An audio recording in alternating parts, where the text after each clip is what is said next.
Welcome back to the conversation, and today we'll be concluding our August theme of racism, and reconciliation.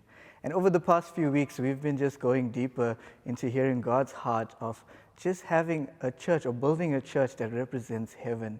And it's been amazing. I've really been growing a lot. I've really been learning a lot. And I'm not sure if you have as well, but it's been a lot of things that has really touched our hearts over the past few weeks. And I think the one thing from the first sermon where Pastor Simon preached, he spoke about building a bridge from both sides and just leaning in from both sides, whether it's culture, whether it's race, whatever side you find yourself on that bridge, just trying to build that bridge together to meet some common ground. And that's really stuck with me from the very first week. And just last week's sermon or the conversation when Nombeko and Tlumela and Gerard spoke, that really challenged me. Shernaide and I, we had actually, after the service, just spoke about a few things, just thinking about how sometimes we are not aware of what other people are going through. We are not aware of other cultures and how important it is for us as Christians to sometimes be accommodating of other cultures and just to learn and welcome them into a space where we can live life together. So those are a few things that stood out for me. But if you've missed out any of the weeks in the last 3 weeks, please go to our YouTube channel. You'll be able to find all of those sermons there, and feel free to watch them at your own time. But I promise you, it'll really touch your heart, but it'll really grow your knowledge as well on so many things that we didn't even know before. So tonight's theme is celebration, and just thinking of how heaven would look like and how heaven would be so multicultural, and God has created us in His own image. I think that heaven's going to have so many different diversities, so many different cultures, so many different languages. And today we get to celebrate that. We are part of a country that has so much diversity. And I have some amazing people with me today, and you'll probably get to see them. I think we'll make one full circle where you can just introduce yourself, say where you're from, say what you're doing, which congregation you're from, and maybe a little bit of your background. Okay, I'm Melody. I'm from Every Nation, Ramsig. I'm originally from Cape Town, though, and I grew up in an Afrikaans community. So, I don't know, sometimes people look at me and assume that I speak Xhosa or Zulu or Sotho or something, but I don't. I speak... I speak English and Afrikaans. I studied Afrikaans as a first language, and I went to the University of Stellenbosch, so I speak English and Afrikaans. And my parents as well are just from multicultural backgrounds. So I think my contribution to the conversation is one from a multicultural space. Yeah. Cool. So I'm Heinrich, and this is Anika. Yes, I'm Anika. And our surname is Weich, so it's German. And yes, Weich. Okay. Kylen is starting to ace the sound. We're from Every Nation South Downs, and right? Yes. I'm just checking with my wife. Yes, and we are from Pretoria, Centurion, and we've been we sort of grew up here. I was in Cape Town first, but a while back. But then we grew up here, studied in Potchefstroom, Lekker Afrikaans University. So we're mainly Afrikaans. Anika always jokes about my English accent, and that is why it is sounding so delicious. But yeah, you can go now. Yeah, well, I think you've covered everything, but I think you're hard on your own English. I just enjoy you speaking so deliciously. Yeah. Hi guys, it's a church. Okay, my name is Phila Malevu, originally from KZN. I am a mix of a Swati and Zulu parent. My father is Swati, my mother is Zulu, but because we grew up in KZN, we're Zulu raised. Wow. And I am from Every Nation Campus UJ Soweto, and I'm the campus director there. And yeah, that's pretty much where I am. I like your sweater. It's really cool. Thank you so much. Thank you so much. Okay. I am Shernaide, and originally from Durban, which is like the second India. We say the Indian capital of South Africa. So a lot of people confuse actually me from being from India. So often when I moved up here, people would often ask, "Oh, are you from India? Do you have Indian parents? Like, what kind of family do you have there? And I'm like, no. I mean, generations ago, we probably moved to South Africa. So I'm very South African, but with a lot of Indian heritage as well. But as South African as you can get. Yes. Yeah, if you don't know already, my name's Kylen. This is my lovely wife. She's my better half. But I'm from India. I grew up there. I moved to South Africa when I was about 6 years old. No, I'm kidding. I'm kidding. You see, this is exactly what happens in this place. Everyone thinks we're from India, but It's also, because you said it though. but the truth is, I'm practically Zulu because I'm from like KwaZulu-Natal, Durban. Even though I don't know that many Zulu words, just as much as I don't know much Afrikaans words right now. But that's basically who I am. We grew up there. I moved here about 5 years ago. So pretty much Afrikaans was a subject I hated in school. I'm sorry. Somewhere along the line, they started teaching us Zulu. And I think the teacher really just passed us just because, like, to be honest. So that happened. But it's so good to have you guys here. It's so good to see people representing just different cultures and different, I would say, even values of life and so many things that we experience in life. And now we get to learn a little bit from it. So today, if you look at this beautiful little baggie, Saki. Well done. Yes, I'm learning. We're going to play a game which was named by Yaku called the Cultural Roulette. That's what he called it. So I don't really like the name. So you guys in the comment section, please, please can you... Oh, okay. No offense. Yaku, if you're watching this at home, I'm sorry. But you guys at home, just, I think, choose a better name. Like, just give us some suggestions, give us some stuff. But basically what's going to happen in this is that there's questions. There's 12 questions in here. I'm going to pass it around one round first. You're just going to pick out one of these questions. You don't open it until it's your turn. And yeah, so I'm going to pick out one first. And we're going to take it. Don't look at it. I'll pick your one. I'm so nervous.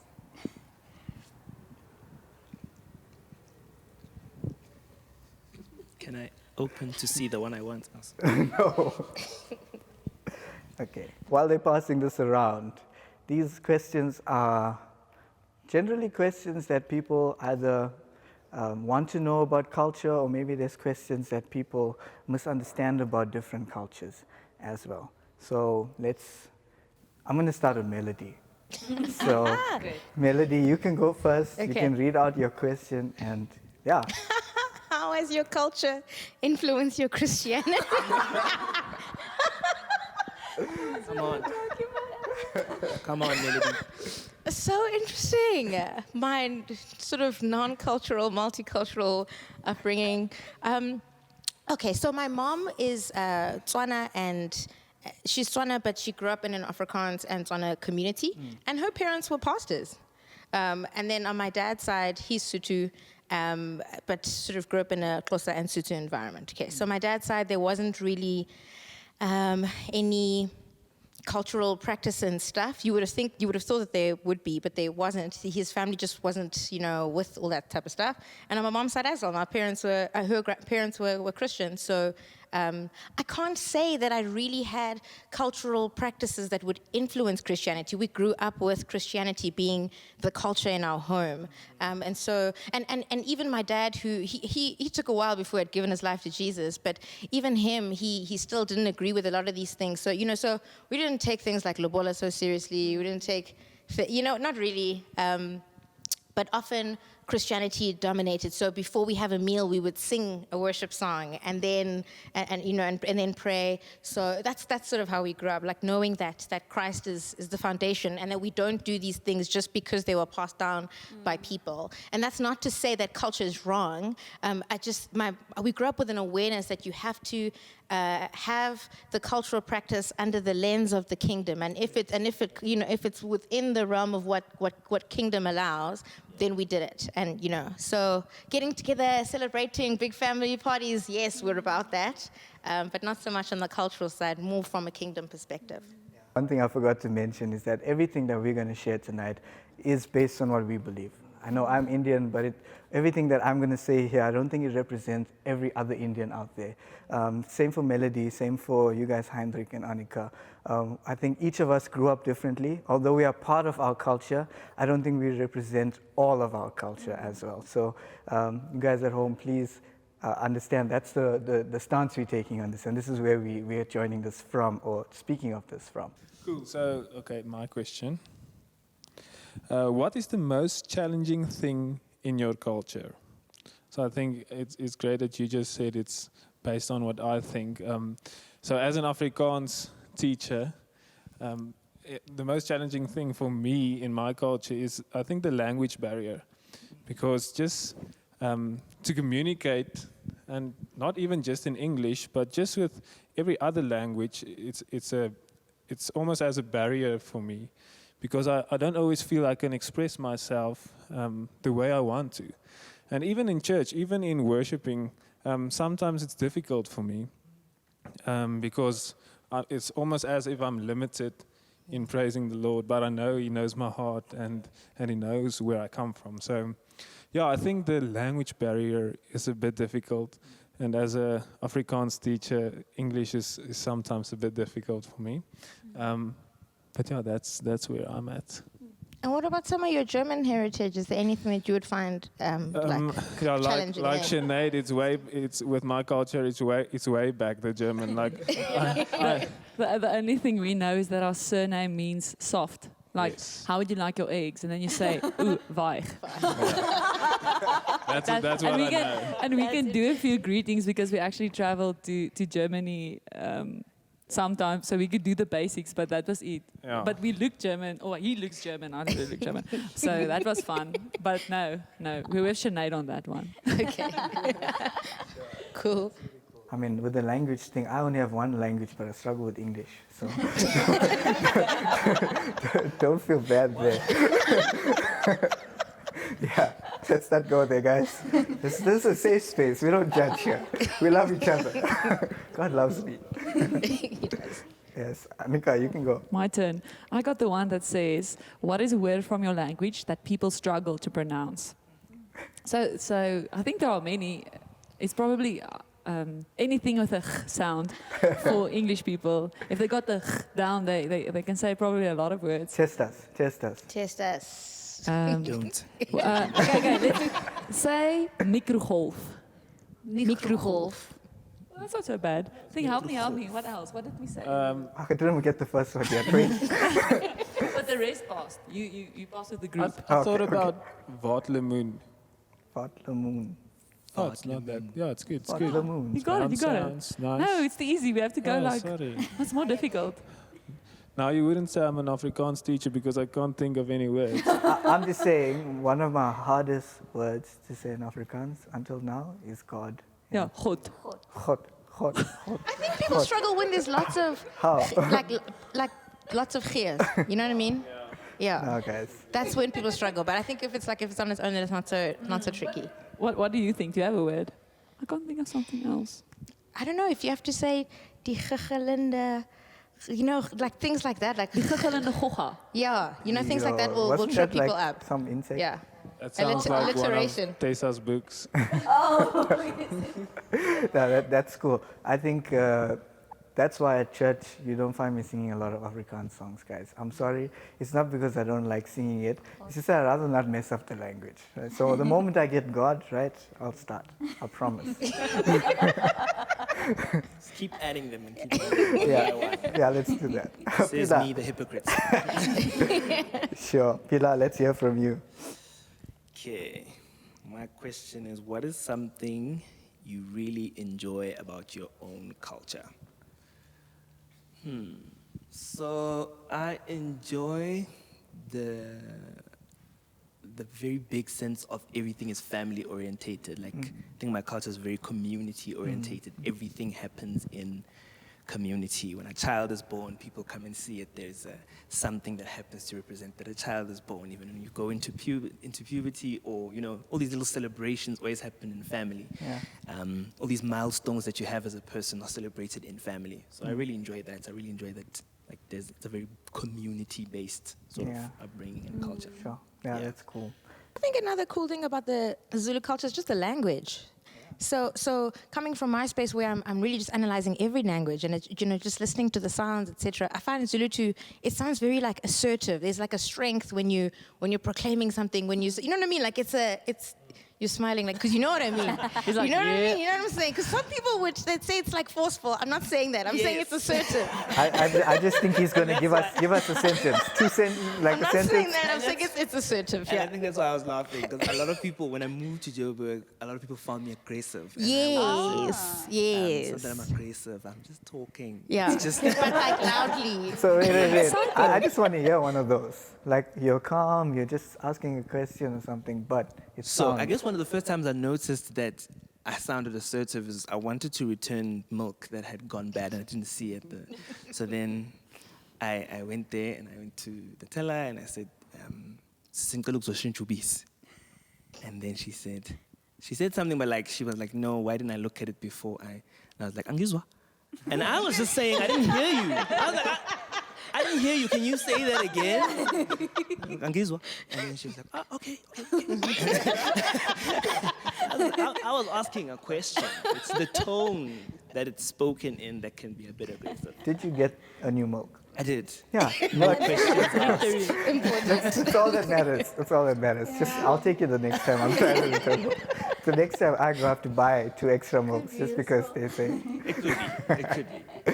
Oh man. So this is Babe. You guys can call her Shernaide. Come on, babe. So Babe, you can go. Okay. How did your parents deal with misbehaving children? Sure. No, this is not a fair question. So this is kind of like, I think it differs in our family it really depends on the kind of parent that you are. But my dad, he was a disciplinarian. So interesting story is that I would never really get hit hard. Like my discipline was like, okay, I put out my hand and then he's kind of like, what did you do wrong? And then I have to admit it, and he hits me on my hand with like a stick or something like that. Or maybe a hanger or something solid. But my brother, he would have to bend over and, get a few lashes before he has to tears has to come out of his eyes for it to be effective. But my dad had like this way of doing it, and he would take us into a room to like question us and tell us like what was going on, what have we done wrong, and to confess our sins, basically. And he used to call that room the Holy of Holies. Come on, because when you come out of that, you come out Daddy. changed. Yeah. So that was really like something that I clearly remember. And that was just a standard way of him always disciplining us. And he wouldn't like discipline us in public or try to make a scene out of it. He would just be like, what's coming when we go home. And that was basically it for us. Yeah, this is where we are not on the same levels. This is where I think I was Zulu. Like, there's no you waiting to go home or anything. It's like where you were catching it. I think you can relate, Phila, Oh, yeah. I'm a bit opposite, though. My mother did all the disciplining. Yes. My dad was very just like, oh, what did you do? Okay. Okay, Yeah. cool. My mom let it rip. There was no hand. Okay. Your body was available. Yeah. Your body was the target. I feel like when you're a guy, though, it just- and you're getting disciplined by your mom, like, she just wants something that she knows you're going to feel. Like, she feels like, this is not going you're not going to feel anything. You're just going to go out and do it again. know that. And the next time, they're like, just find something there. There's like the wooden spoon. No, my mom didn't have standards. Girls, boys, she just hit. When she put in. She put in the work. No, I'm joking. I didn't get abused when I was a kid. My parents weren't that bad. But you also, I mean, it's just the ways different people do it. And I think, for me it worked. I think if my dad was any more lenient towards me, I would have been a very different boy, right? So it worked out. Yeah. But let me get to my one. What is a traditional food you really like? Well, of course, curry. Well, if you're going to ask, But I mean, obviously being from Durban, bunny chow is definitely one of it. But yeah, with that said, one of my favorite things from Afrikaans culture is something Anika made for us. Was it pumpkin tart? Pumpkin cookies. Can I make pumpkin cookies for you? Yeah, you did. And you made the mealie one. Oh, they're like mealie tart. Yeah, we had both. Oh, nice. Educate a girl, hey? What is this pampoen? I don't know what it is. Oh, yes. Like You a pampoen tart or a pampoen cookie. Okay. You make pampoen like it's a veggie, like pumpkin. Yes. So you take it and you make it super sweet. So it's actually like a dessert with your main. Okay. So it's like naughty but nice Okay. because it's a veggie. Okay. Like So it fritters. has a lot of Is it sugar like- and cinnamon on. Is it fritters? Yes, similar to No, it. Yes, so you can yes, do it Okay. differently. You can deep fry it, or you can like make it like a flapjack, or Deep fry, the girl, tart deep fry. is like just you throw everything in a bowl in one like dish. So yeah, Okay. Yeah, that was really I'm glad you tasty. enjoy that. Yeah, and the other thing was the 3-ingredient mealie bread. Oh yeah, That was also I good. don't know where I got that. That was in a magazine somewhere. I don't know if it's traditional, but it was like 1 can of condensed milk, 1 can of sweet corn, and what else? Like a little bit of self-raising flour. Yeah, that was it. Well, flour is needed. Yeah, but that's it. And it's like a little bread. There you go. Yum. Maybe share some of your cultural food with us. My favorite, well, one of my childhood favorite is something called umpaqanga. Sounds good. It really is umpaqanga. So it's like it's like you're making pap, but then you put butter beans in it, or like a red bean, and then you just like mash it all together, and it just becomes this brown fluffy stuff. And you can have it whatever. It's like a starch sort of vibe. So I really like it. That's It's my awesome. childhood favorite. I never heard of that. That's really cool. We grew up with samp and beans. Oh, yes. Being such a thing. So I relate to the whole, putting the bean, but like samp and beans was something I looked forward to. Pap was not such a thing growing up, hey? Like I know like it existed, but it just wasn't like a whole vibe, Daily. It wasn't, seriously. My family eats pap daily. Yes, I know some families do that. What we liked a lot was dumplings. So if my mom makes lamb stew and dumpling, like that's something that we're all looking forward to. So it's like dumpling is like it's like a steamed bread. But what I noticed in our household is that my mom would make so many different types of dishes. I only found out later that this is actually traditionally Xhosa, or this is traditionally, a Zulu thing, or like for example, she'd make putu, and I Krummelpap, yeah. Anyway, so she'd make that, and I only learned like later that okay, they're actually traditionally Zulu people like this, etc. So it was just like a melting pot of just different flavors and things. But if there's meat, if there's stew, we're good to go. And and if the starch is the right one, so if you've got like samp or dumpling or something like that, then we're good to go. I think let's do 2 bonus questions then. I'm going to see the question first, and then I'm going to choose who answers it. What is a good musical representation of your culture? Ask Phila. And let's take it one step further. Sing us a verse of your favorite cultural song. Phila. Do you know that song? It starts, Iyo yo yo ilelo gama. Yes, but that was the translation from a Sotho song. Yeah, but that's like my favorite one. Is that Kronolofatsa? Yes. Yes! So the one I've thought of now is one that's usually sung at weddings. And it goes, Imfene yami sentweni, hey wadla mavovo, idla ma cornflakes, imfene yami sentweni, hey wadla mavovo, idla ma cornflakes. So what that song says is, the direct translation is, my monkey is bougie, is high class, doesn't eat whatever, it eats cornflakes. But I guess the image is the ones you're marrying off of a high class. So that's the imagery. That's like a traditional one. Yeah.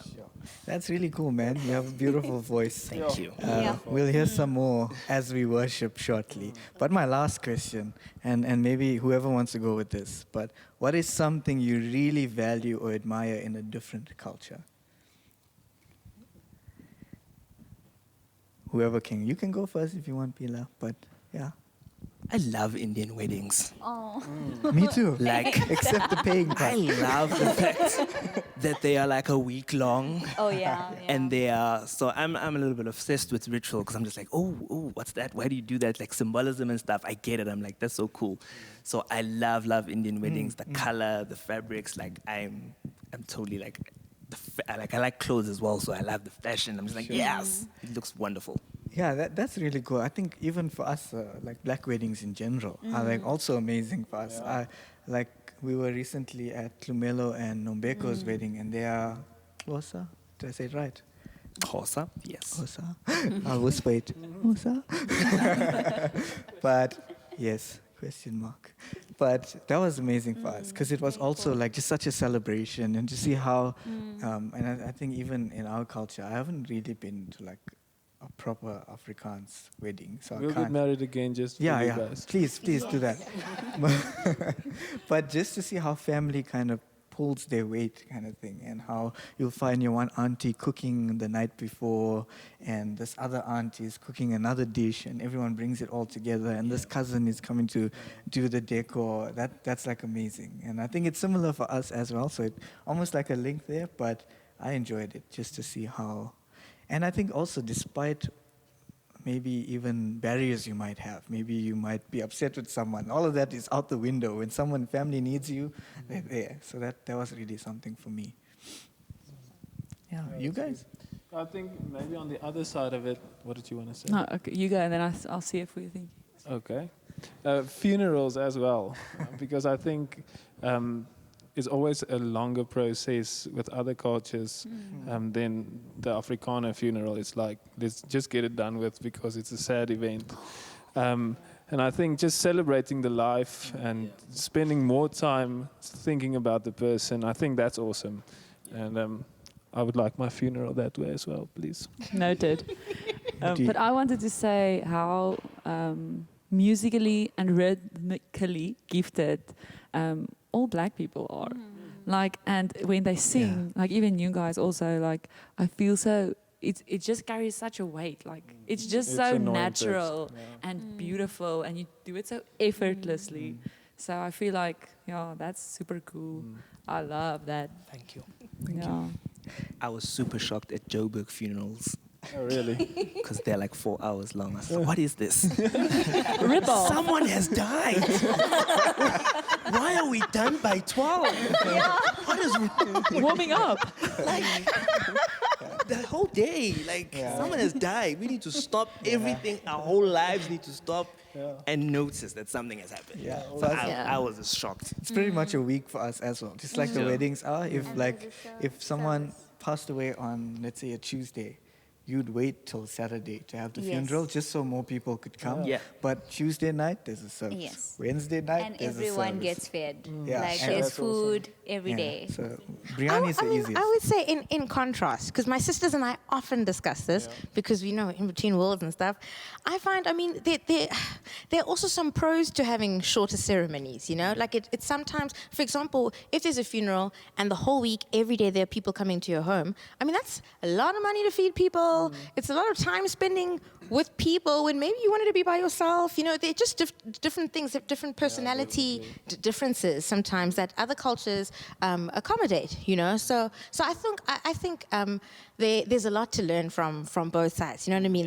If situationally and I guess contextually, there are things that we can celebrate on each side that might benefit everyone. I loved going to a short funeral. It made sense to me. I was like, this is awkward. I don't know what to say. I don't know what to do. And you know, and at the end of it, no one was expecting like this lavish meal that the family goes into debt over because we have to feed hundreds of people. It was like just tea and cakes, and we just chatted with each other, and everybody was able to sort of quietly go into their own space. And so, but that's just, I guess, like a different perspective. But yeah, there are things on both sides. Yeah, that's good, eh? And thank you guys for sharing so openly and just sharing about your different cultures. It's been good, educational for me. And I think these are just a few questions that people might have. There's still a hatful of questions here, which you guys probably won't get to sleep tonight. You'll have supper after 8 or 9 o'clock. But I've enjoyed this. So I think, just like Anika said, one of the most things for us, we also enjoy music. I think that's one thing. Cultures across the board can almost speak the same language. They say music is almost like a universal language. Yeah. And it just also makes me think of God and how He created us, and how when we worship Him, He's not hearing different languages or different genres or different tunes. It's just this amazing worship to His ears. And that's awesome. So we are, I think, as all of us at home as well. Don't look at me as an Indian and think, hey, this is Kylen, this is how all Indians think, because that's not the case. I think we said that already. So I want to encourage you guys to also maybe find out from other people. I wish we could have a representation of all the cultures in South Africa, but that would be long as well. But we're going to flow into a time of worship now, and give us a few minutes as we just get set up, maybe about 3 seconds or so. But we're going to worship God in our languages, in our own way of worshiping Him. And let's just celebrate what God has given us. Let's celebrate the languages He's given us. Let's celebrate the voices He's given us. And I'm excited to worship with you guys. Awesome. It's going to be awesome. It's really going to be good. So sit tight, count 3 seconds, and we'll be back.